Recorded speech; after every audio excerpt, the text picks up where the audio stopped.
The death of Jeffrey Epstein is without a doubt one of the most talked about and scrutinized events in recent memory. So in this explainer, we're going to cut through the noise. We're focusing directly on the timeline and the facts as they were presented in the official government reports, just to lay out the official account of what happened.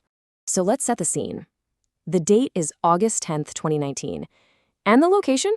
It's one of the most secure federal correctional facilities in the entire United States, sitting right in the middle of Manhattan. And this brings us to the central question that pretty much everyone, investigators, the public, you name it, has been asking ever since.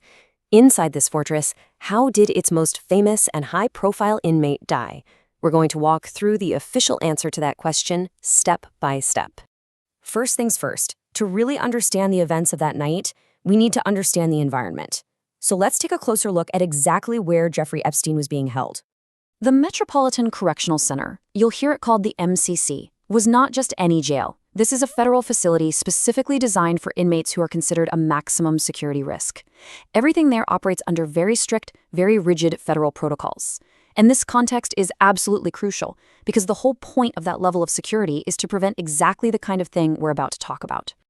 Okay, so now we're going to get into the real heart of the official report, the minute-by-minute, or rather hour-by-hour account of Epstein's final night.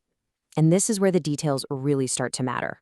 What you're looking at here is it's a huge disconnect.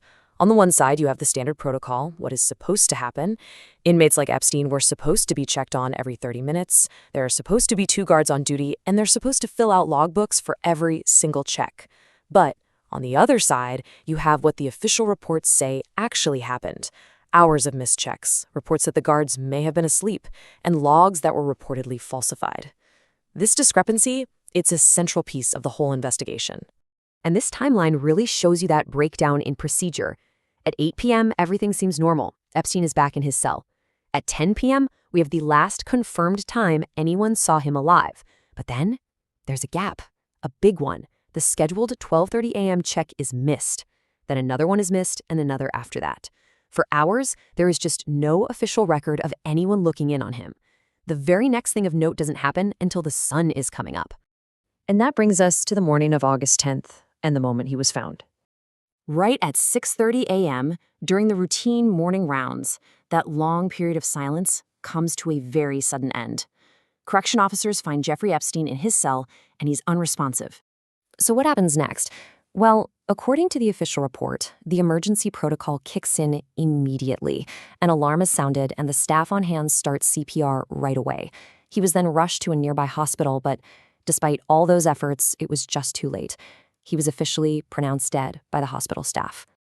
So after the discovery and the emergency response, the next major step was figuring out the cause of death, and that job fell to the New York City medical examiner.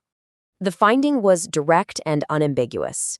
After a full autopsy, the medical examiner's office came to a conclusion. The cause of death was suicide by hanging, and that became the official explanation for what happened inside that cell. And to make that conclusion perfectly clear, the chief medical examiner at the time, Dr. Barbara Sampson, issued a public statement. She stressed just how thorough the process was, stating that the ruling was based on a, quote, careful review of all investigative information, including the complete autopsy. This was meant to be the definitive medical and legal conclusion.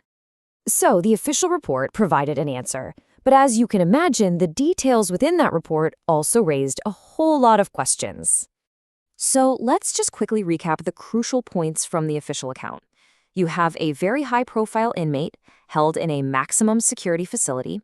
You have a major breakdown in protocol by the guards who were on duty. You have a discovery in the early morning hours, and finally, a definitive ruling of suicide from the medical examiner. These are really the pillars of the official narrative. And that, right there, is the official story.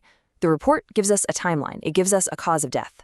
But the facts within that report itself, the missed checks, the allegedly falsified logs, all of it happening inside a high-security federal prison, well, those are the very things that fueled so many of the questions that followed. The official report provided an answer, but for a lot of people, it sure didn't provide closure.